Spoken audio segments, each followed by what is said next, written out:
വൻതോതിലുള്ള പണപ്പിരിവാണ് നടത്തിയത്. അതിന് പ്രത്യേകമായ ഒരു ആപ്പ് തന്നെ ഡിസൈൻ ചെയ്തു. ദുരന്തബാധിതർക്ക് വീട് വെച്ച് നൽകും എന്നായിരുന്നു വാഗ്ദാനം. അത് സംബന്ധിച്ച് നമ്മൾ പലതവണ ഇപ്പോൾ ചർച്ച ചെയ്തിട്ടുണ്ട്. വീട് വെച്ച് നൽകുന്നതിന് ചെറുവിരൽ പോലും അനക്കാൻ അവർ തയ്യാറായില്ല. വലിയ വിമർശനം ഉയർന്നു വന്നപ്പോഴാണ് അവസാനം തിരഞ്ഞെടുപ്പിന്റെ തൊട്ട് മുൻപ് സാങ്കേതിക നടപടിക്രമങ്ങൾ പോലും പൂർത്തിയാക്കാതെ, വാസയോഗ്യമാണോ എന്ന കാര്യത്തിൽ തന്നെ തർക്കമുണ്ട്, ഞാനതിപ്പോഴൊരു ആരോപണമായി ഉന്നയിക്കുന്നില്ല, 3 ഏക്കറയോ മറ്റോ സ്ഥലം വാങ്ങി എന്ന് പറയുന്നു. ഇവർ വാഗ്ദാനം ചെയ്ത വീടുകൾ വെച്ചു കൊടുക്കാൻ ആ സ്ഥലം മതിയോ എന്ന ചോദ്യമെല്ലാം പ്രസക്തമാണ്. എന്തുമാവട്ടെ, എന്തെങ്കിലും ചെയ്യുന്നെങ്കിൽ അത് ചെയ്യട്ടെ എന്നാണ് സാധാരണ ജനം കരുതിയിട്ടുണ്ടാവുക. വലിയ ആഘോഷപൂർവം തറക്കല്ലിട്ടു. കോൺഗ്രസിന്റെ ചരിത്രം അറിയുന്നവർക്കറിയാം, അക്കല്ലല്ലാതെ അതിനു മുകളിൽ ഒരു നിർമ്മാണം നടക്കുമെന്ന പ്രതീക്ഷ പലരും അന്ന് പ്രകടിപ്പിച്ചിട്ടില്ല. എന്നാൽ പ്രതിപക്ഷ നേതാവ് അസന്നിഗ്ധമായി അന്ന് പറഞ്ഞത് 10 ദിവസം കൊണ്ട് നിർമ്മാണം പൂർത്തിയാവുമെന്നാണ്. അദ്ദേഹം പറയുന്ന വാക്കിന്റെ വില ഇപ്പോൾ എല്ലാവർക്കും അറിയുന്നത് കൊണ്ട് ആരും വലിയ വ്യാമോഹം വെച്ച് പുലർത്തിയിട്ടുണ്ടാവില്ല എന്നാണ് എനിക്ക് തോന്നുന്നത്. എന്നാൽ ഇന്നലെ അദ്ദേഹം പറയുന്നു അവിടെ പണി തുടങ്ങി. അദ്ദേഹം പറയുകയാണ്. എങ്ങനെ ഒരു രാഷ്ട്രീയ നേതാവിന് ഇങ്ങനെ പറയാനാവുന്നു എന്നതാണ് പ്രധാനം. അവിടെ സ്ഥലത്ത് പോയി ചില മാധ്യമങ്ങൾ റിപ്പോർട്ട് ചെയ്തിട്ടുണ്ട്. ഒരു പണിയും തുടങ്ങിയിട്ടില്ലെന്ന് മാത്രമല്ല, കെട്ടിട നിർമ്മാണത്തിന് അനുമതി തേടിക്കൊണ്ടൊരു അപേക്ഷ പോലും തദ്ദേശ സ്ഥാപനത്തിന്റെ മുൻപാകെ വന്നിട്ടില്ല എന്നും റിപ്പോർട്ട് ചെയ്യപ്പെടുന്നു. ഒരു കെട്ടിടം കേരളത്തിൽ നിർമ്മിക്കണമെങ്കിൽ അതിന് കെട്ടിട നിർമ്മാണ ചട്ടപ്രകാരം തദ്ദേശ സ്ഥാപനത്തിൽ നിന്നും അനുമതി വാങ്ങണം, രേഖാമൂലമുള്ള അനുമതി വാങ്ങണം. അനുമതി വാങ്ങണമെങ്കിൽ കെട്ടിട നിർമ്മാണ ചട്ടങ്ങൾ അനുസരിച്ചുകൊണ്ടുള്ള വിശദമായ പ്ലാൻ ഉൾപ്പെടെ സമർപ്പിക്കണം. ഇതൊന്നും ചെയ്തിട്ടില്ല. കെട്ടിടം നിർമ്മിക്കാൻ ഉദ്ദേശിച്ചിട്ടില്ല എന്നതിൻ്റെ തെളിവാണ് അതിനായി അപേക്ഷ പോലും കൊടുത്തിട്ടില്ല എന്നത്. ഇത്രമാത്രം വൈകിയതെന്തെന്ന ചോദ്യത്തിന് ഇന്നലെയും ആവർത്തിച്ചിട്ടുള്ള മറുപടി, സർക്കാർ ഞങ്ങൾക്ക് ഭൂമി തരുമെന്ന് കരുതി കാത്തിരുന്നു, സർക്കാർ ഭൂമി തന്നില്ല എന്നാണ്. സർക്കാരിനോട് ഭൂമി വേണം ഇങ്ങനെ ഒരു പ്രൊജക്റ്റിന് വേണ്ടി എന്ന് ആരാണ് ആവശ്യപ്പെട്ടത്? അങ്ങനെ ഒരു ആവശ്യമേ ഉയർന്നിട്ടില്ല എന്ന് വാർത്തകൾ റിപ്പോർട്ട് ചെയ്യപ്പെടുന്നു. ഇനി അങ്ങനെ ഒരു ആവശ്യമുണ്ടെങ്കിൽ ഭൂമി കൊടുക്കും എന്ന് എപ്പോഴാണ് സർക്കാർ പറഞ്ഞത്? ഭൂമി കൊടുക്കാമെന്ന് സർക്കാർ പറഞ്ഞിട്ടില്ല. ഭൂമി വേണമെന്നാരും ആവശ്യപ്പെട്ടിട്ടുമില്ല. ഇല്ലാത്ത കാര്യങ്ങൾ ന്യായമായി ഉന്നയിക്കുകയാണ്. വൈകിയതിന് ന്യായം കണ്ടെത്തുകയാണ്. തുടങ്ങാത്ത പണി തുടങ്ങി എന്ന് കള്ളം പറയുകയാണ്. ഞാനിവിടെ അതിനെ വിമർശിക്കാനല്ല ഉദ്ദേശിച്ചത്. നാടിനെ നടുക്കിയ ഒരു മഹാദുരന്തം, ഇന്ന് വരെ നാം കേട്ടിട്ടില്ലാത്ത വൻ ദുരന്തം, നമ്മുടെ കൂടപ്പിറപ്പുകളായ മനുഷ്യർ കൊല്ലപ്പെട്ട, ഒരു നാടാകെ തകർന്നു പോയ, നാട് വിറങ്ങലിച്ചു പോയ ഒരു ദുരന്തം. ആ ദുരന്തത്തെ അവസരമാക്കി കണ്ട് പണം പിരിച്ച് അത് മോഷ്ടിക്കുക എത്ര മനുഷ്യത്വരഹിതമായ ഒരു കാര്യമാണത്. വിക്ടർ ഹ്യൂഗോവിന്റെ പാവങ്ങൾ എന്ന നോവലിൽ ഒരു കഥാപാത്രമുണ്ട്, തെനാർദിയർ എന്ന് പറയുന്നൊരു കഥാപാത്രം. ആ കഥാപാത്രം ലോകത്തിലെ എല്ലാ ക്രൂരതയുടെയും പ്രതീകമെന്ന പോലെ ആവിഷ്കരിക്കപ്പെട്ട ഒരു കഥാപാത്രമാണ്. സാധാരണഗതിയിൽ ഒരു മനുഷ്യൻ ചെയ്യാൻ മടിക്കുന്ന എന്തു നീച കൃത്യവും ചെയ്യാൻ മടിയില്ലാത്ത ഒരു മനുഷ്യരൂപമുള്ള കഥാപാത്രം.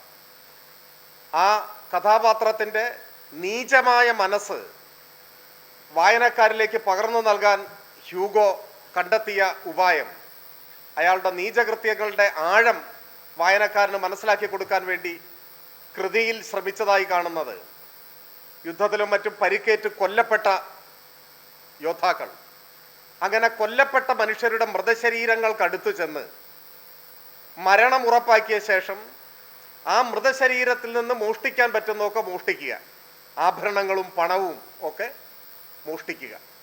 അപ്പം മൃതശരീരങ്ങളിൽ നിന്ന് മോഷണം നടത്തുന്നവനാണ് ഏറ്റവും നീചൻ എന്ന സന്ദേശമാണ് ഒരുപക്ഷെ കേരളത്തിൽ തന്നെ പരിഭാഷപ്പെടുത്തപ്പെട്ട നോവലുകളിൽ ആദ്യത്തെ നോവലുകളിൽ ഒന്നായി കണക്കാക്കപ്പെടുന്ന, മറ്റു നോവലുകളും ഉണ്ടാവും, എന്നാലും ആദ്യകാലത്തെ നോവലുകളിൽ ഒന്നായി കണക്കാക്കപ്പെടുന്ന പാവങ്ങളിലൂടെ വായനക്കാർക്ക് പകർന്നു നൽകിയത്. വിദ്യാർത്ഥി സമരങ്ങളുടെയൊക്കെ ഭാഗമായി ഞങ്ങളൊക്കെ വിദ്യാർത്ഥി പ്രവർത്തകരായിരിക്കുമ്പോൾ ഞങ്ങളുടെ പേരിൽ എടുക്കപ്പെട്ട കള്ളക്കേസുകളുടെയൊക്കെ ഭാഗമായി ഞങ്ങൾക്ക് ജയിൽ കിടക്കേണ്ടതായി വന്നിട്ടുണ്ട്. ഞാനിപ്പോഴും ഓർക്കുന്നുണ്ട്, അങ്ങനെ കോഴിക്കോട് ജില്ലാ ജയിലിൽ ഞങ്ങളൊക്കെ വിദ്യാർത്ഥി പ്രവർത്തകരായി കിടക്കുമ്പോൾ മറ്റു പല കേസുകളിലെയും പ്രതികളായിട്ടുള്ളവർ അവിടെ സഹതടവുകാരായിട്ടുണ്ടായി. അതിൽ പോക്കറ്റടിക്കാർ, സ്ഥിരമായി കളവ് നടത്തുന്നവർ, അങ്ങനെയൊക്കെയുള്ള ആളുകളുണ്ട്. സാഹചര്യം കൊണ്ടൊക്കെ അങ്ങനെ ആയിപ്പോയവരാണ്. അപ്പോൾ അവരുമായിട്ടൊക്കെ കുറേ ദിവസം ജയിൽ കിടക്കേണ്ടി വന്നപ്പോൾ സംസാരിക്കുകയും അവരുടെ അനുഭവങ്ങൾ അവർ പറയുകയൊക്കെ ചെയ്തപ്പോൾ ഈ മോഷ്ടാക്കളും പോക്കറ്റടിക്കാരും ഒക്കെ ആയിട്ടുള്ള ആളുകൾക്ക് അവരുടേതായ ചില കോഡ് വാക്കുകളും ഭാഷകളും ഒക്കെ ഉണ്ട്. ഓരോ മോഷണത്തിനും പ്രത്യേക രീതികളൊക്കെയാണ്. ഇപ്പോൾ പോക്കറ്റടി എന്ന് നമ്മൾ പറയും, അവരങ്ങനെ പറയില്ല, അതിന് വേറൊരു വാക്കാണ് ഉപയോഗിക്കുക. അത് കേട്ടാൽ നമുക്ക് മനസ്സിലാവില്ല. അപ്പോൾ അത് സാന്ദർഭികമായി ഞാൻ സൂചിപ്പിച്ചു എന്നേ ഉള്ളൂ. പക്ഷെ ഞാൻ വളരെ ശ്രദ്ധിച്ച ഒരു കാര്യം, അവർക്കിടയിലും ചില ധാർമ്മികതകളുണ്ട്, മോഷ്ടാക്കൾക്കിടയിലെ ധാർമ്മികത. അതിലൊരു പ്രധാനപ്പെട്ട കാര്യം, പോക്കറ്റടിക്കും, മറ്റ് പലതരത്തിൽ മോഷണം നടത്തും, സ്ഥാപനങ്ങൾ കൊള്ളയടിക്കും, ഇതൊക്കെ ചെയ്യും. പക്ഷേ വഴിയിൽ മരിച്ചു കിടക്കുന്ന ഒരാളുടെ ശരീരത്തിൽ നിന്നൊന്നും എടുക്കില്ല മോഷ്ടാക്കൾ. അബോധാവസ്ഥയിൽ കിടക്കുന്ന ഒരാളിൽ നിന്നും മോഷണം നടത്തില്ല. എന്നാൽ ചില നീചന്മാർ അതും ചെയ്യും. അങ്ങനെ ചെയ്യുന്നവരെ മോഷ്ടാക്കൾക്കിടയിൽ വിശേഷിപ്പിക്കുന്നൊരു വാക്ക് ശവം തൂക്കെന്നാണ്. അവരുടെ കൊടുഭാഷയിൽ ശവം തൂക്ക് എന്നാണ് പറയുക. ശവം തൂക്കിൻ്റെ പ്രത്യേകത, ശവം തൂക്കാണ് എന്ന് പറഞ്ഞാൽ ആ മോഷ്ടാവിനോട് മറ്റു മോഷ്ടാക്കൾ സംസാരിക്കാൻ പോലും തയ്യാറാവില്ല. മോഷ്ടാക്കൾക്കിടയിൽ അകറ്റി നിർത്തപ്പെടേണ്ട ഒരു നീചനാണ് ശവം തൂക്ക് എന്നാണ് പറയുക. ഏറ്റവും അധപ്പതിച്ച കള്ളൻ, യാതൊരു ധാർമ്മികതയും ഇല്ലാത്ത കള്ളൻ മാത്രമാണ് ഈ പണി ചെയ്യുക എന്നാണ്. മോഷ്ടാക്കളുടെ ധാർമ്മികത പോലും തൊട്ടു തീണ്ടിയിട്ടില്ലാത്ത ഒരു വിഭാഗമായി കോൺഗ്രസ് മാറി. കേരള രാഷ്ട്രീയത്തിലെ ശവം തൂക്കുകാരാണ് ഇന്ന് കോൺഗ്രസ്. വയനാട്ടിലെ മൃതശരീരങ്ങൾ ചൂണ്ടിക്കാണിച്ച് ജനങ്ങളിൽ നിന്ന് പണം പിരിച്ച് ആ പണം മോഷ്ടിക്കാൻ ഒരു മടിയും കാണിക്കാത്ത ഒരു വിഭാഗമായി കോൺഗ്രസ് മാറി. ആ പണം ഇപ്പോൾ തെരഞ്ഞെടുപ്പ് പ്രചരണത്തിന് ചെലവഴിക്കുകയാണ്. കോൺഗ്രസിൻ്റെ റാലിയിൽ പങ്കെടുക്കുന്നവർക്ക് കൂലി കൊടുക്കാൻ, അവരുടെ പ്രചരണം സംഘടിപ്പിക്കാൻ, വയനാട്ടിലെ പാവപ്പെട്ട മനുഷ്യരുടെ, മൺമറഞ്ഞുപോയ മനുഷ്യരുടെ ആ ദുരന്തത്തെ വിറ്റ് പണം വാങ്ങി ആ പണം ഉപയോഗിച്ചുകൊണ്ടിരിക്കുകയാണ്. എത്ര ഹീനമായ കൃത്യമാണിത്. കേരളത്തിൽ അങ്ങോളം ഇങ്ങോളമുള്ള UDF സ്ഥാനാർത്ഥികളുടെ പോസ്റ്ററിലെ സ്ഥാനാർത്ഥിയുടെ ചിരിക്കുന്ന മുഖത്തിൻ്റെ പിന്നിൽ കുഞ്ഞുങ്ങളെ നഷ്ടപ്പെട്ട അമ്മമാരുടെ കണ്ണുനീരുണ്ട്. മാതാപിതാക്കളെ നഷ്ടപ്പെട്ടു പോയ കുഞ്ഞുങ്ങളുടെ കരയുന്ന മുഖമുണ്ട്. കോൺഗ്രസിൻ്റെ ഓരോ പ്രചരണ ബോർഡിൻ്റെയും പിന്നിൽ വയനാട്ടിൽ ദുരന്തത്തിൽ ജീവൻ പൊലിഞ്ഞുപോയ മനുഷ്യരുടെ വിലാപങ്ങളുണ്ട്. ഇനിയെങ്കിലും കോൺഗ്രസ് കേരളത്തിൻ്റെ മുൻപാകെ തുറന്നു പറയണം, എത്ര പണം പിരിച്ചു. ഈ നിമിഷം വരെ പറഞ്ഞിട്ടില്ലല്ലോ. ആപ്പ് വഴി അല്ലാതെ പോഷക സംഘടനകൾ വഴി നിങ്ങൾ എത്ര തുക പിരിച്ചു? ഈ തിരഞ്ഞെടുപ്പിലെ ഈ ഘട്ടത്തിൽ ഉയരുന്ന ഏറ്റവും പ്രധാനപ്പെട്ട ഒരു ചോദ്യം, നിങ്ങൾ വയനാട് ദുരന്തത്തെ മറയാക്കി എത്ര തുക പിരിച്ചു? ആ സംഖ്യ പറഞ്ഞാൽ മതി. അതെന്താ പറയാൻ മടി? അതെന്തുകൊണ്ടാ പറയാത്തത്? ആ തുക ഏത് അക്കൗണ്ടിലാണ് നിക്ഷേപിച്ചത്? ഇപ്പോൾ വലിയ തുക കയ്യിൽ സൂക്ഷിക്കാൻ പാടില്ലല്ലോ, ബാങ്കിൽ നിക്ഷേപിക്കണമല്ലോ. ഏത് അക്കൗണ്ടിലാണ് നിക്ഷേപിച്ചിട്ടുള്ളത് ആ തുക? പ്രതിപക്ഷ നേതാവ് പറയുന്നു KPCC പ്രസിഡന്റിൻ്റെയും അദ്ദേഹത്തിൻ്റെയും പ്രതിപക്ഷ നേതാവിൻ്റെയും സംയുക്ത അക്കൗണ്ടിൽ, ജോയിന്റ് അക്കൗണ്ടിൽ പണം നിക്ഷേപിച്ചുവെന്ന്. അത് കളവാണ് എന്ന് തെളിഞ്ഞു. അങ്ങനെ ഒരു അക്കൗണ്ടിൽ പണം നിക്ഷേപിച്ചിട്ടില്ല എന്ന് വ്യക്തമായി. ഇപ്പോൾ നാമനിർദ്ദേശ പത്രികയോടൊപ്പമുള്ള സത്യവാങ്മൂലം കൂടി പരസ്യരേഖയായി മാറിയതോടെ അത് ഇല്ല, കള്ളമാണ് എന്ന് തെളിഞ്ഞു. ഏത് അക്കൗണ്ടിൽ പണം നിക്ഷേപിച്ചു, എത്ര തുക കിട്ടി, ഇത് പറയാൻ എന്താ മടി? ജനങ്ങളിൽ നിന്ന് പിരിച്ച പണമല്ലേ? വയനാട് ദുരന്ത ബാധിതരെ സഹായിക്കാൻ എന്ന് പറഞ്ഞ് പിരിച്ചതല്ലേ? പൊതു ആവശ്യത്തിന് വേണ്ടി പൊതുജനങ്ങളിൽ നിന്ന് പിരിച്ച പണം എത്ര പിരിച്ചുവെന്നും ഏത് അക്കൗണ്ടിലാണ് എന്നും തുറന്നു പറയാൻ കോൺഗ്രസ് തയ്യാറാവണം. ആ പണം ഉപയോഗിച്ചുള്ള തെരഞ്ഞെടുപ്പ് പ്രചരണ പ്രവർത്തനം അവസാനിപ്പിക്കണം. അത് മരിച്ചവരോടും ജീവിച്ചിരിക്കുന്നവരോടുമുള്ള വെല്ലുവിളിയാണ്, കേരളത്തിലെ മുഴുവൻ മനുഷ്യരോടുമുള്ള വെല്ലുവിളിയാണ്. അതുകൊണ്ട് ഈ കാര്യത്തിൽ മറുപടി പറയാൻ കോൺഗ്രസ് നേതൃത്വം തയ്യാറാകണം എന്നാണ് പറയാനുള്ളത്. എല്ലാത്തിനും സ്വാഗതമാണ്. വയനാട് സർക്കാർ ചെയ്യുന്നത് വീട് നിർമ്മിച്ചു കൊടുക്കുക എന്നത് മാത്രമല്ല, ടൗൺഷിപ്പാണല്ലോ. അപ്പോൾ വീടുണ്ടാവും, ക്ലിനിക്ക് ഉണ്ടാവും, വായനശാല ഉണ്ടാവും, അങ്കണവാടി ഉണ്ടാവും, മറ്റു സൗകര്യങ്ങളുണ്ടാവും, റോഡുണ്ടാവും, കടകളുണ്ടാവും, എല്ലാം ഉണ്ടാവും. ഒരർത്ഥത്തിൽ ഒരു ഗ്രാമം പണി കഴിപ്പിക്കുകയാണല്ലോ ചെയ്യുന്നത്. അപ്പോൾ അതിൻ്റെ ഭാഗമായുള്ള പ്രവർത്തനങ്ങൾ മുൻപോട്ട് പോവുകയാണ്. അതിൻ്റെ ആദ്യ ഘട്ടമാണ് ഇപ്പോൾ ഉദ്ഘാടനം ചെയ്യപ്പെട്ടിട്ടുള്ളത്. അത് വാസയോഗ്യം തന്നെയാണ്. അത് മലയാളം അംഗീകരിക്കുന്ന വലിയ വ്യക്തിത്വങ്ങൾ ഉൾപ്പെടെ അവിടെ എല്ലാം പോയി സന്ദർശിക്കുകയുണ്ടായല്ലോ. നിങ്ങൾ എല്ലാം അവിടെ പോയിട്ടുണ്ടാവും. മുഴുവൻ പേരും താമസം മാറിയിട്ടുണ്ടാവില്ല. അത് വരും ദിവസങ്ങളിലേ താമസം മാറുന്നുണ്ടാവുള്ളൂ. ഇപ്പോൾ അങ്ങനെയുള്ളവർക്ക് താമസിക്കാനുള്ള വീടിൻ്റെ വാടക ഉൾപ്പെടെ സർക്കാർ കൊടുത്തുകൊണ്ടിരിക്കുകയാണ്. അപ്പോൾ അങ്ങനെ മുട്ടാപ്പോക്കൊന്നും പറഞ്ഞിട്ട് കാര്യമില്ല. അതെല്ലാം ജനങ്ങളുടെ മുൻപാകെ സ്ഫടിക സമാനമായ സുതാര്യമായ കാര്യങ്ങളാണ്. അത് അതിൻ്റെ വഴിക്ക് പോകും. ഇത് പറയാൻ എന്താ മടി? ഇപ്പോൾ അതിൽ തന്നെ എത്ര തുക പിരിച്ചെന്നും ഏത് ബാങ്കിലാണ് നിക്ഷേപിച്ചത്, ഏത് അക്കൗണ്ടിൽ, ബാങ്ക് വേണ്ട, ഏത് അക്കൗണ്ടിലാണ് നിക്ഷേപിച്ചത്, അക്കൗണ്ട് പറയുമ്പോൾ ബാങ്കും വരും, അത് പറയുന്നതിന് എന്താ മടി? അതിൽ ഒരു കാര്യം കൂടി സൂചിപ്പിക്കേണ്ടതുണ്ട്. മാധ്യമപ്രവർത്തകർക്കും മാധ്യമങ്ങൾക്കും ഒക്കെ രാഷ്ട്രീയമായ അഭിപ്രായവും നിലപാടും ഒക്കെ ഉണ്ടാവും. അതൊന്നും പാടില്ല എന്ന് പറയാൻ നമുക്ക് പറ്റില്ല. ഉണ്ടാവണം എന്നാണ് ഞങ്ങളുടെ അഭിപ്രായം. പക്ഷേ ഇത്തരത്തിലുള്ള കുറ്റകൃത്യങ്ങളെ പ്രോത്സാഹിപ്പിക്കുന്ന നിലപാട് ആരും സ്വീകരിക്കാൻ പാടില്ല. ഞാനിത് പറയാൻ കാരണം, കഴിഞ്ഞ ദിവസം എൻ്റെ ശ്രദ്ധയിൽപ്പെട്ട ഒരു ടെലിവിഷൻ ചാനലിലെ മാധ്യമ പ്രവർത്തകൻ, അദ്ദേഹം ഇത് ന്യായീകരിക്കാൻ വേണ്ടി പറയുന്നത് കേട്ടപ്പോൾ വല്ലാത്തൊരു അത്ഭുതം തോന്നി. അദ്ദേഹം പറയാണ്, മുഖ്യമന്ത്രിയുടെ നാമനിർദ്ദേശ പത്രികയോടൊപ്പം CMDRFിൻ്റെ വിവരങ്ങൾ ചേർത്തിട്ടില്ലല്ലോ എന്ന് പറയുക. ഏത് മലയാളിയും ഞെട്ടിപ്പോവും. മുഖ്യമന്ത്രിയുടെ ദുരിതാശ്വാസ നിധി എന്ന് പറഞ്ഞാൽ മുഖ്യമന്ത്രിയുടെ പേരിലുള്ള ഒരു ബാങ്ക് അക്കൗണ്ട് ആണ് എന്നായിരണോ ഇദ്ദേഹം ധരിച്ചിരിക്കുന്നത്? അങ്ങനെയാണോ ധരിച്ചിരിക്കുന്നത്? സംസ്ഥാന ഖജനാവിലെ പണം എന്ന് പറഞ്ഞാൽ ധനകാര്യമന്ത്രിയുടെ പേരിൽ ഒരു ബാങ്കിലുള്ള അക്കൗണ്ട് എന്നാണോ അദ്ദേഹം ധരിച്ചിട്ടുള്ളത്? ഇങ്ങനെയൊക്കെ പറയാമോ? ഇത് മാത്രമല്ല, ഇങ്ങനെയുള്ള കുറേ കാര്യങ്ങൾ ഇപ്പോൾ ഇങ്ങനെ വരുന്നുണ്ട്. ഇപ്പോൾ ഗോൾവാൾക്കറുടെ ചിത്രത്തിൻ്റെ മുന്നിൽ വിളക്ക് കൊളുത്തി എന്ന് പറഞ്ഞപ്പോൾ ഒരു മാധ്യമ പ്രവർത്തക പറഞ്ഞായിട്ട് കാണുകയാണ്, അങ്ങനെ ചിത്രത്തിൻ്റെ മുമ്പിൽ വിളക്ക് കൊളുത്തിയല്ല, കൊളുത്തിയ വിളക്കിൻ്റെ പുറകിൽ ഒരു ചിത്രം ഉണ്ടായിരുന്നതാണ്. ഇങ്ങനെയൊക്കെ പറയാമോ?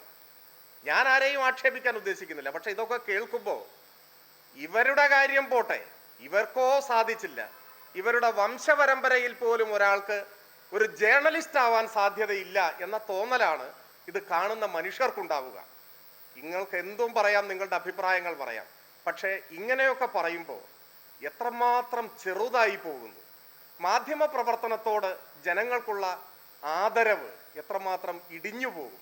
സത്യത്തിൽ ഇവരൊക്കെ മാധ്യമ പ്രവർത്തകരല്ല. മാധ്യമ പ്രവർത്തനത്തിനെതിരായി, മാധ്യമ പ്രവർത്തനത്തിൻ്റെ അന്തസ് ഇടിച്ചു താഴ്ത്താൻ വേണ്ടി എന്തോ ഒരു ഗൂഢപദ്ധതിയുടെ ഭാഗമായി പ്രവർത്തിക്കുകയാണോ എന്ന് പോലും ആർക്കെങ്കിലും സംശയം തോന്നിയാൽ അത് അങ്ങനെ സംശയിക്കുന്നവരെ നമുക്ക് കുറ്റപ്പെടുത്താനൊന്നും സാധിക്കില്ല എന്നാണ് തോന്നുന്നത്. ഞാൻ സാന്ദർഭികമായി പറഞ്ഞു വന്നേ ഉള്ളൂ.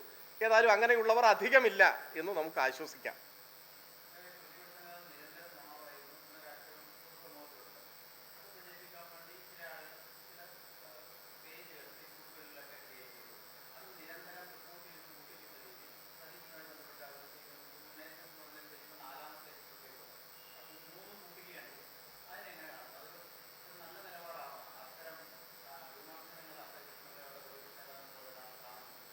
നിങ്ങളെ ചോദ്യത്തിലെ ആദ്യ വാക്കിൽ തന്നെ ഒരു തിരുത്തുണ്ട്.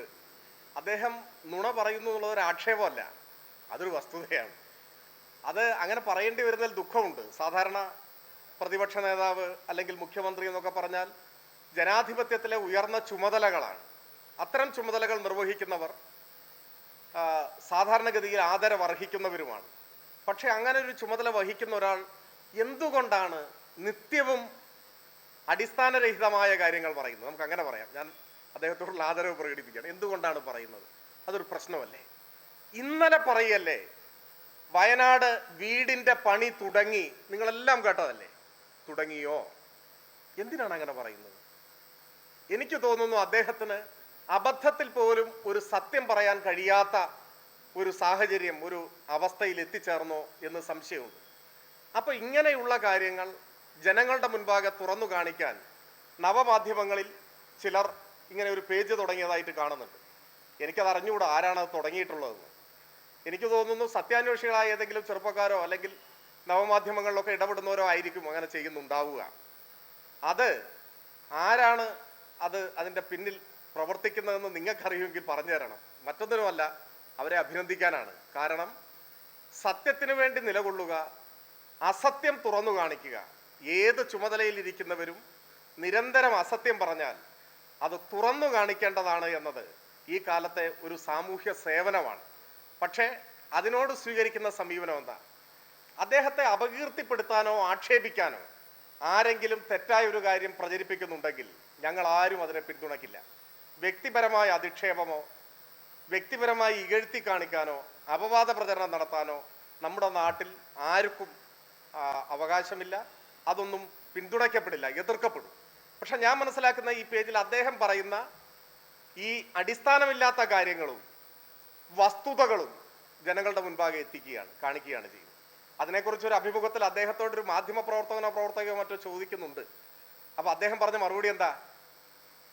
അതിലൊക്കെ അദ്ദേഹത്തിന് സന്തോഷമാണെന്നാണ് പറഞ്ഞത്. അതെന്റെ PR ആണ്, ഇത് ചെയ്യുന്നത് CPM ആണ് എന്ന് ആരോപിച്ചിട്ട് അദ്ദേഹം പറയുകയാണ് അദ്ദേഹത്തിൻ്റെ ഒരു PR പ്രവർത്തനമാണ്. അദ്ദേഹത്തെക്കുറിച്ച് കൂടുതൽ ആളുകൾക്കിടയിൽ എന്ത് PR ആണെന്ന് എനിക്കറിയില്ല. ഇങ്ങനെയുള്ള കാര്യങ്ങൾ അദ്ദേഹം ആസ്വദിക്കുന്നത് പോലെ, അതിനെ സ്വാഗതം ചെയ്യുന്ന പോലെ അതൊക്കെ അദ്ദേഹത്തിന് ഇഷ്ടമാണ്, നല്ലതാണെന്നാണ് പറഞ്ഞത്. ആ ആളാണ് പിന്നെ ഇതെല്ലാം പരാതി കൊടുത്ത് പൂട്ടിക്കുന്നത്. അപ്പൊ ആ പറഞ്ഞതും എന്താണ്? നേരത്തെ പറഞ്ഞ ആ പട്ടികയിൽ വരുന്ന കാര്യമാണ് ആ പറഞ്ഞതും. ഇത് തന്നെയാണ് കേന്ദ്രത്തിലും ചെയ്തുകൊണ്ടിരിക്കുന്നത്. തങ്ങൾക്ക് അഹിതമായ, തങ്ങൾ തുറന്നു കാട്ടപ്പെടുന്ന സത്യസന്ധമായ കാര്യങ്ങളെപ്പോലും ഇത്തരത്തിലുള്ള കുറുക്കു വഴിയിലൂടെ അവസാനിപ്പിക്കുക എന്നത് ജനാധിപത്യത്തിന്റെ കണികയില്ലാത്തൊരു കാര്യമാണ് എന്ന് മാത്രമേ എനിക്ക് പറയാനുള്ളൂ.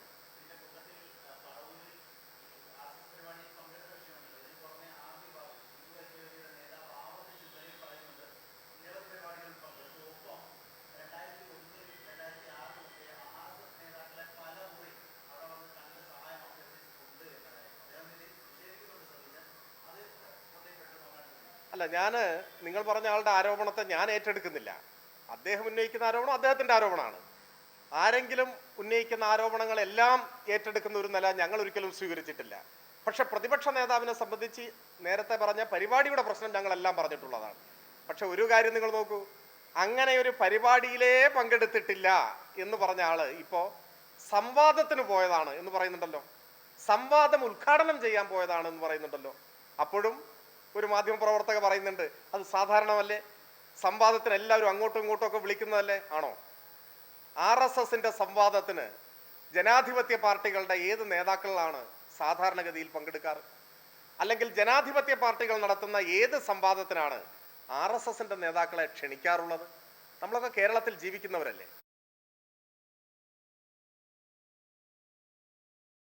ഇനി അതൊക്കെ പോട്ടെ, കണ്ണൂർ പാർട്ടി കോൺഗ്രസ് നടക്കുമ്പോൾ CPIM സെമിനാറിലേക്ക് അന്ന് കോൺഗ്രസിന്റെ നേതാവായിരുന്ന പ്രൊഫസർ KV തോമസ് മാഷെ ക്ഷണിച്ചു. അത് പ്രതിപക്ഷ നേതാവ് ഇപ്പോൾ ഓർമ്മിപ്പിക്കുന്നുണ്ട്. പക്ഷെ എന്തായിരുന്നു കോൺഗ്രസിന്റെ പ്രതികരണം? ഒരു 3-4 ലോക യുദ്ധം ഉണ്ടാകുന്ന പോലെയല്ലേ കോൺഗ്രസ് പ്രതികരിച്ചത്? അദ്ദേഹം അനഭിമതനായില്ല. ആ ഒറ്റ പരിപാടിയോടെ കോൺഗ്രസിൽ അദ്ദേഹം അനഭിമതനായി, പുറത്തേക്കുള്ള വാതിൽ തുറക്കപ്പെട്ടു. സത്യമല്ലേ? അപ്പോൾ CPIMന്റെ സെമിനാറിൽ പങ്കെടുക്കാൻ പാടില്ല എന്ന് നിലപാട് സ്വീകരിക്കുന്നവർ RSSന്റെ പരിപാടിയിൽ പങ്കെടുക്കുന്നതിലെ ന്യായം എന്താണ്? അതല്ലേ പറയേണ്ടത്. അപ്പോൾ അങ്ങനെ RSSന് ഒരു സാധുത നൽകുന്ന പ്രവർത്തനം കോൺഗ്രസിന്റെ ഭാഗത്തു നിന്നുണ്ടായതിൽ ഞങ്ങൾക്ക് അത്ഭുതമില്ല. കാരണം എന്താണ്? മുൻപ് രാജീവ് ഗാന്ധിയുടെ ദൂതനായി തന്നെ നാഗപ്പൂർ MP ആയിരുന്ന ബൻവാരിലാൽ പുരോഹിത് RSSന്റെ സർസംഘചാലകനെ കണ്ടിട്ടുണ്ട്. അവർക്കിടയിലെ ആശയവിനിമയത്തിന്റെ ഭാഗമായി. എന്നിട്ട് 89-ലെ തെരഞ്ഞെടുപ്പിൽ RSSന്റെ പിന്തുണ വേണം എന്ന് അഭ്യർത്ഥിച്ചിട്ടുണ്ട്. പകരമായി ശിലാന്യാസത്തിനുള്ള അനുമതി നൽകും എന്ന് പറഞ്ഞിട്ടുണ്ട്. ഇതെല്ലാം രാജ്യത്തിന്റെ മുൻപാകെ പുറത്തു വന്നിട്ടുള്ള വിവരങ്ങളാണ്. അപ്പോൾ RSSുമായിട്ടുള്ള ഈ കൂട്ടുകെട്ട് കഴിഞ്ഞ നിങ്ങളെ കണ്ടപ്പോൾ ഞാൻ പറഞ്ഞിരുന്നു 60 മുതൽ കേരളത്തിലെ അനുഭവം. അതിന് ചരിത്രത്തിൽ ഒരുപാട് ഉദാഹരണങ്ങളുണ്ട്. അതിനിടയിൽ ഒരു കാര്യം കൂടി ഞാൻ ഓർമ്മിപ്പിച്ചു എന്നേ ഉള്ളൂ. അതിന്റെ തുടർച്ചയിലാണ് ഇവിടെ ഇപ്പോൾ വന്നിരിക്കുന്നത്. ഇതിൽ തന്നെ നമ്മൾ നേരത്തെ പറഞ്ഞിട്ടുള്ളതല്ലേ, RSS ശാഖയ്ക്ക് കാവൽ നിന്നിട്ടുണ്ട് എന്ന് പരസ്യ പ്രസ്താവന നടത്തിയിട്ടുള്ളതല്ലേ. അപ്പൊ അതിലൊന്നും സംശയത്തിന്റെ അംശമില്ല. ഇതെല്ലാം ജനങ്ങളുടെ മുൻപിൽ വളരെ വ്യക്തമായിട്ടുള്ള കാര്യമാണ്, പ്രകടമായിട്ടുള്ള കാര്യമാണ്.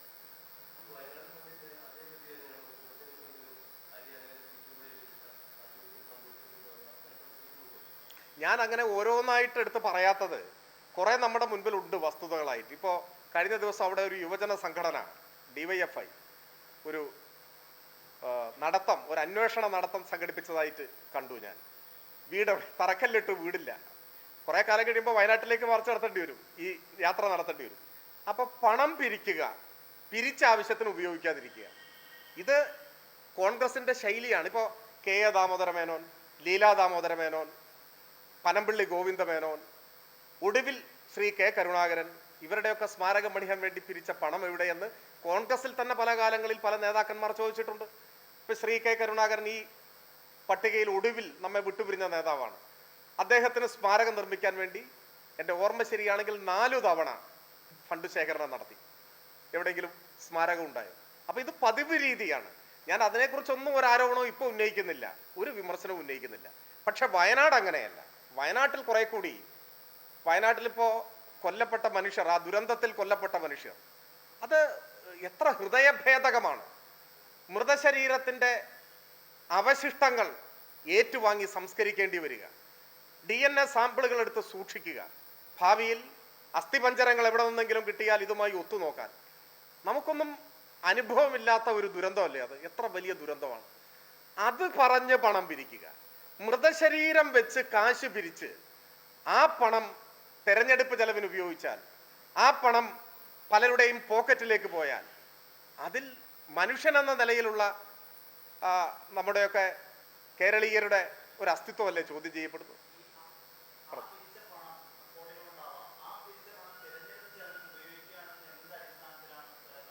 അതാണ് ആരോപണം. ഇത് പറഞ്ഞാൽ മതി, ഞാൻ ഈ ആരോപണം പിൻവലിക്കാം. കൃത്യമായി ഇത്ര തുക പിരിച്ചു കൃത്യമായി പറയണം. അങ്ങനെ പറയാത്തതിന്റെ പിന്നിലൊക്കെ പല കാര്യങ്ങളുണ്ട്, അതുകൊണ്ടാണ് പറഞ്ഞത് പറയണം. അത് ഇന്ന അക്കൗണ്ടിൽ നിക്ഷേപിച്ചിരിക്കുന്നു. ആ കാര്യങ്ങൾ പറഞ്ഞാൽ ഞാൻ ആരോപണം ഉന്നയിച്ചതിന്റെ അടിസ്ഥാനം എന്താണെന്ന് ഞാൻ പറയാം. ഈ കൊടുക്കുന്ന പണത്തിൽ വയനാട്ടിൽ മൺമറഞ്ഞു പോയ ദുരന്തത്തിനിരയായ മനുഷ്യരുടെ ചോര പുരണ്ടിട്ടുണ്ട്. ആ കറൻസിയിൽ ചോര പുരണ്ടിട്ടുണ്ട്. അതാണ്. ആ പണം ചിലവഴിക്കപ്പെടുന്നുണ്ട് എന്നത് ഞങ്ങളുടെ ബോധ്യമാണ്. വെറുതെ ബോധ്യം ഉണ്ടാവില്ലല്ലോ. അത് അതെ അതെ, തെരഞ്ഞെടുപ്പിൽ ആ പണം ഉപയോഗിക്കുന്നു എന്നതാണ്.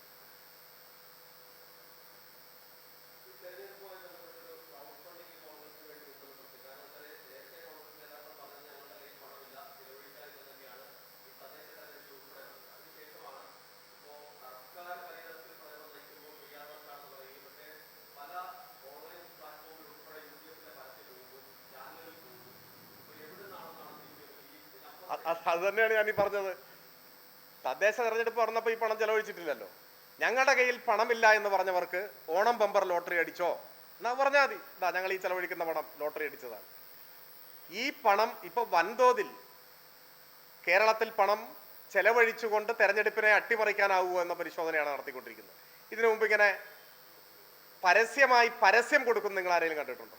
ഏതെങ്കിലും ഒരു രാഷ്ട്രീയ പാർട്ടി കേരളത്തിൽ അവരുടെ പൊതുപരിപാടിയിൽ പങ്കെടുക്കാൻ, പ്രചരണ പരിപാടിയിൽ പങ്കെടുക്കാൻ പണം നൽകാം എന്ന് പറഞ്ഞ് പരസ്യം കൊടുക്കുന്ന നമ്മൾ ആരെങ്കിലും കണ്ടിട്ടുണ്ടോ? ഇതൊന്നും കേരളത്തിന് ശീലമില്ലാത്ത കാര്യങ്ങളാണ്, കേരളത്തിന് പരിചിതമല്ലാത്ത രീതികളാണ്. കേരളത്തിൽ തെരഞ്ഞെടുപ്പ് പ്രചരണത്തെ പണക്കൊഴുപ്പിൽ മുക്കിക്കൊല്ലുന്നത് ജനാധിപത്യത്തിന് നേരെയുള്ള വെല്ലുവിളിയുമാണ്. അത് തന്നെയാണ് ഞാൻ ഈ പറഞ്ഞത്. തദ്ദേശ തെരഞ്ഞെടുപ്പ് പറഞ്ഞപ്പോൾ ഈ പണം ചെലവഴിച്ചിട്ടില്ലല്ലോ. ഞങ്ങളുടെ കയ്യിൽ പണമില്ല എന്ന് പറഞ്ഞവർക്ക് ഓണം ബമ്പർ ലോട്ടറി അടിച്ചോ എന്നാ പറഞ്ഞാൽ മതി. ഞങ്ങൾ ഈ ചെലവഴിക്കുന്ന പണം ലോട്ടറി അടിച്ചതാണ്. ഈ പണം ഇപ്പൊ വൻതോതിൽ കേരളത്തിൽ പണം ചെലവഴിച്ചുകൊണ്ട് തെരഞ്ഞെടുപ്പിനെ അട്ടിമറിക്കാനാവുമോ എന്ന പരിശോധനയാണ് നടത്തിക്കൊണ്ടിരിക്കുന്നത്. ഇതിനു മുമ്പ് ഇങ്ങനെ പരസ്യമായി പരസ്യം കൊടുക്കുന്ന നിങ്ങൾ ആരെങ്കിലും കണ്ടിട്ടുണ്ടോ? ഏതെങ്കിലും ഒരു രാഷ്ട്രീയ പാർട്ടി കേരളത്തിൽ അവരുടെ പൊതുപരിപാടിയിൽ പങ്കെടുക്കാൻ, പ്രചരണ പരിപാടിയിൽ പങ്കെടുക്കാൻ പണം നൽകാം എന്ന് പറഞ്ഞ് പരസ്യം കൊടുക്കുന്ന നമ്മൾ ആരെങ്കിലും കണ്ടിട്ടുണ്ടോ? ഇതൊന്നും കേരളത്തിന് ശീലമില്ലാത്ത കാര്യങ്ങളാണ്, കേരളത്തിന് പരിചിതമല്ലാത്ത രീതികളാണ്. കേരളത്തിൽ തെരഞ്ഞെടുപ്പ് പ്രചരണത്തെ പണക്കൊഴുപ്പിൽ മുക്കിക്കൊല്ലുന്നത് ജനാധിപത്യത്തിന് നേരെയുള്ള വെല്ലുവിളിയുമാണ്.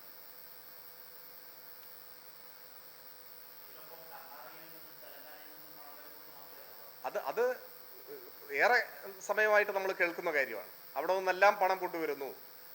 ഇതര സംസ്ഥാനക്കാരായിട്ടുള്ള ഈ പണം കൈകാര്യം ചെയ്യുന്നവരുടെ സാന്നിധ്യവും പലരും വിമർശനപരമായി ചൂണ്ടിക്കാണിക്കുന്നുണ്ട്. എനിക്ക് തോന്നുന്നു കേരളത്തിലെ മാധ്യമ പ്രവർത്തകർക്ക് തന്നെ വരും ദിവസങ്ങളിൽ അത്തരത്തിൽ ഇടപെടുന്ന ആളുകൾ നമ്മുടെ കേരളത്തിൽ എവിടെയെല്ലാം ഉണ്ട്, അവര് ഇവിടെ ചിരപരിചിതമല്ലാത്ത മുഖങ്ങൾ ഈ ഇതര സംസ്ഥാനങ്ങളിൽ നിന്നും ഈ ഉദ്ദേശത്തോടു കൂടി വന്നിട്ടുള്ള ആളുകൾ എവിടേക്കുണ്ടെന്ന് കണ്ടുപിടിക്കാൻ കഴിയും എന്നാണ് ഞാൻ പ്രതീക്ഷിക്കുന്നത്.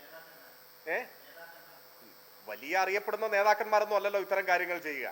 നിങ്ങളുടെ കൂട്ടത്തിൽ തന്നെയുള്ള ആളുകൾക്ക് അറിയാം ഈ കാര്യങ്ങളെക്കുറിച്ചൊക്കെ, അവർക്ക് തന്നെ ചില വിവരങ്ങളുണ്ട്. ഒരുപക്ഷെ വരും ദിവസങ്ങൾ അതിനെക്കുറിച്ച് കൂടുതൽ വിവരങ്ങൾ നിങ്ങൾക്ക് പുറത്തുവിടാനാവും എന്നാണ് ഞാൻ പ്രതീക്ഷിക്കുന്നത്.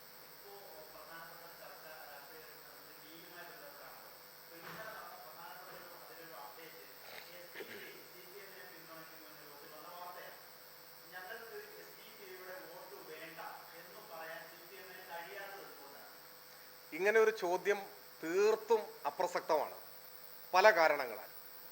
ഒന്നാമത്തെ കാരണം, കേരളത്തിൽ പതിറ്റാണ്ടുകളായിട്ട് CPIM നേതൃത്വം കൊടുക്കുന്ന മുന്നണി, LDF, CPIM എന്ന പാർട്ടി ഒക്കെ തെരഞ്ഞെടുപ്പിൽ സ്വീകരിച്ചു വരുന്ന ഒരു നയമുണ്ട്, ഒരു പ്രഖ്യാപിത നയമുണ്ട്. ഏത് നിറത്തിലുള്ള വർഗീയതയായാലും വർഗീയവാദികളുടെ വോട്ട് ഞങ്ങൾക്ക് വേണ്ട എന്നതാണ് നയം.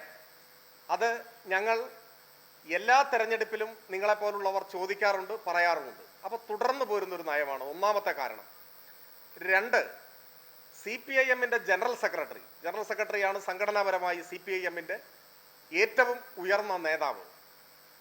ഈ ചോദ്യത്തോട് തന്നെ കൃത്യമായി പ്രതികരിച്ചുകൊണ്ട് കഴിഞ്ഞ ദിവസം പറഞ്ഞിട്ടുണ്ട്, ഞങ്ങൾക്ക് ഇവരുമായി ഒരു നീക്കുപോക്കുമില്ല, ഒരു ധാരണയുമില്ല, ഇത് കെട്ടുകഥ മാത്രമാണ്, അസംബന്ധമാണ്. അദ്ദേഹം കൃത്യമായി പറഞ്ഞിട്ടുണ്ട്. ജനറൽ സെക്രട്ടറി ഒരു കാര്യം പറഞ്ഞാൽ അതിനപ്പുറം പിന്നെ മറ്റൊരാൾക്ക് പറയാനാവില്ല. CPIM ഇടതുപക്ഷത്ത് വേറൊരു അഭിപ്രായം അതിലില്ല. മൂന്നാമത്തെ കാരണം, നിങ്ങളിവിടെ ചോദിച്ച സംഘടന അവർ മഞ്ചേശ്വരം മണ്ഡലത്തിൽ ഒരു സ്ഥാനാർത്ഥിയെ മത്സരിപ്പിക്കാൻ നോമിനേഷൻ കൊടുത്തതായിട്ടാണ് ഞാൻ മനസ്സിലാക്കുന്നത്. അതിപ്പോൾ പിൻവാങ്ങി എന്ന് കേൾക്കുന്നു. നിങ്ങൾ റിപ്പോർട്ട് ചെയ്തിട്ടുണ്ട്, അത് പിൻവാങ്ങി.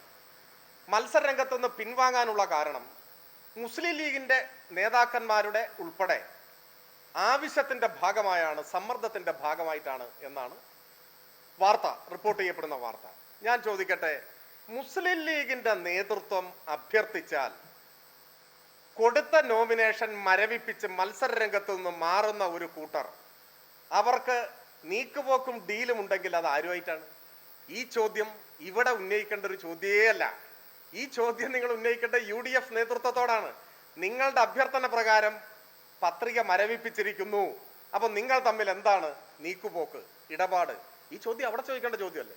സ്ഥലം മാറി ചോദിച്ചൊരു ചോദ്യമായിട്ടാണ് ഞാനിതിനെ കണക്കാക്കുന്നത്. ഞങ്ങൾക്ക് ഈ കാര്യത്തിലൊന്നും ഒരാശങ്ക ഇവിടെ ഉണ്ടായിട്ടില്ല. നിങ്ങൾക്കറിയാം, ഒരു 7-8 മാസം മുമ്പ് ഒരു തെരഞ്ഞെടുപ്പിൽ സ്ഥാനാർത്ഥിയായിട്ട് മത്സരിച്ച ആളാണ് ഞാൻ. ആ സമയത്ത് ഈ ചോദ്യമായിട്ട് നിങ്ങൾ എൻ്റെ അടുത്ത് വന്നിട്ടുണ്ട്. ഒരു വാക്കുകൊണ്ടോ അക്ഷരം കൊണ്ടോ ഒരു സംശയം ഉണ്ടാകാത്ത വിധം ഞാനന്ന് മറുപടി പറഞ്ഞിട്ടുണ്ട്. പിന്നെ എനിക്ക് നിങ്ങളോട് അഭ്യർത്ഥിക്കാനുള്ളത്, ഓരോ തെരഞ്ഞെടുപ്പ് വരുമ്പോഴും ഇങ്ങനെ വന്ന് ഞങ്ങളോട് ചോദിക്കുന്നത്, ഓരോ മണ്ഡലത്തിലും പോയി ഞങ്ങളെ സ്ഥാനാർത്ഥിയോട് ഇങ്ങനെ ചോദിക്കുന്നത്, അതൊരു അനുചിതമാണ്. ഞങ്ങൾക്ക് ഈ കാര്യത്തിൽ എക്കാലത്തും ബാധകമായ നിലപാടാണ്.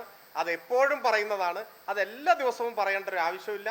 അഖിലേന്ത്യാ സെക്രട്ടറി ഇന്നലെ പറഞ്ഞിരിക്കുന്നു. ഇനി അതൊന്നും പോരെങ്കിൽ ഇപ്പോൾ ഞാൻ പറയുന്നു, ഒരു നീക്കുപോക്കുമില്ല, ഒരു ധാരണയുമില്ല. ഈ കൂട്ടരെ ഇന്നലകളിൽ എന്ന പോലെ ഇന്നും ഞങ്ങൾ ഉറച്ച നിലപാടിന്റെ ഭാഗമായി തന്നെ ഞങ്ങൾ പറഞ്ഞിട്ടുള്ള കാര്യമാണ്. ഞങ്ങൾക്ക് ഒരു ബന്ധവുമില്ല. പോരെ?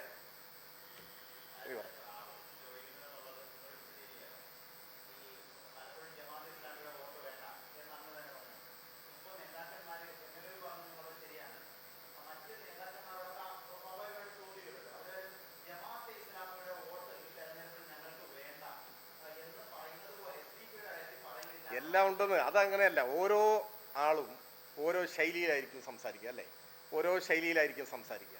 പിന്നെ തീർത്തും അടിസ്ഥാനമില്ലാത്തതും അജണ്ടകളുള്ളതുമായ ചോദ്യങ്ങൾ വരുമ്പോൾ അതിനനുസരിച്ച് പലരും പ്രതികരിക്കും. അതിനൊക്കെ ഇപ്പോൾ ഞാൻ പറഞ്ഞില്ല, ഈ ചോദ്യം ശരിക്കും എന്താ പറയുക, അനുചിതവും അകാലികവും അനാവശ്യവുമായൊരു ചോദ്യമാണ്. എന്തുകൊണ്ട്? ഈ ചോദ്യം ഇവിടെ ചോദിക്കേണ്ട ചോദ്യമല്ല. ഇനി ഞാൻ ഇങ്ങനെ മാത്രമാണ് പറയുന്നതെങ്കിൽ നിങ്ങൾ പറയും, ഇത് കഴിഞ്ഞാൽ നിങ്ങൾ പറയും ഇത് ഒഴിഞ്ഞു മാറി, ഒളിച്ചോടി, മാറിപ്പോയി എന്നൊക്കെ പറയും. അങ്ങനെ പറയാതിരിക്കാൻ നമ്മുടെ എന്താ പറയുക, സമകാലിക കേരളത്തിലെ മാധ്യമ പ്രവർത്തനത്തിൻ്റെ ഒരു സവിശേഷ രീതിയോട് ഞാൻ പ്രതികരിച്ചു എന്നേ ഉള്ളൂ. ഈ ചോദ്യം നിങ്ങൾ ചോദിക്കേണ്ടത് അവിടെയാണ്. എല്ലാ ചോദ്യവും ഡീൽ സംബന്ധിച്ച ചോദ്യം, കച്ചവട സംബന്ധിയായ സകല ചോദ്യങ്ങൾക്കും സാങ്കത്യമുള്ള ഒരിടം വലതുപക്ഷമാണ്. അവരാണ് ഇതിൻ്റെ ആളുകൾ, ഞങ്ങൾ ഇതിൻ്റെ ആളുകളല്ല. അത്രേ ഉള്ളൂ.